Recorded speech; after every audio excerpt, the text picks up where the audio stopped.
শীতের মরশুমে একের পর এক সেলেবদের বিয়ের সানাই বাজছে। 15ই ডিসেম্বর সেই খাতায় নাম লেখালেন দর্শনা বণিক এবং সৌরভ দাস। সব নিয়ম মেনে গাঁটছড়া বেঁধেছেন তারা। দর্শনাকে কনের সাজে দেখে মুগ্ধ নেটিজেনরা। সৌরভ দর্শনার বিয়ের মিষ্টি ছবি বেশ ভাইরাল হয়েছে সোশ্যাল মিডিয়ায়।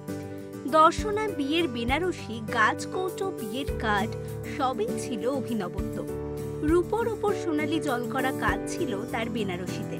রিসেপশনের দিনও সৌরভ দর্শনার সাজ মুগ্ধ করেছে সকলকে।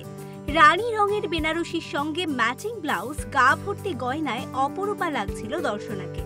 সাদার ওপর নীল কাঁথা স্টিচের কাজ করা পাঞ্জাবিতে সৌরভকেও অসাধারণ লাগছিল। তাদের রিসেপশনের সাজ মুগ্ধ করেছে নেটিজেনদের। তাদের পত্রের মাধ্যমে শুভেচ্ছা বার্তা জানিয়েছেন মাননীয় মুখ্যমন্ত্রী মমতা ব্যানার্জি স্বয়ং। মুখ্যমন্ত্রীর শুভেচ্ছা বার্তায় লেখা আছে, আগামী 15ই ডিসেম্বর 2023 তোমরা বিবাহ বন্ধনে আবদ্ধ হতে চলেছ জেনে খুশি হলাম। নতুন জীবনের সূচনায় তোমাদের আমার আন্তরিক শুভেচ্ছা ও অভিনন্দন জানাই। তোমাদের যৌথ জীবন সুখের হোক, এই শুভকামনা রইল।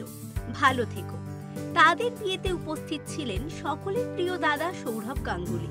সৌরভ গাঙ্গুলির সাথে নবদম্পতির বেশ কিছু ছবিও ভাইরাল হয়েছে সোশ্যাল মিডিয়ায়।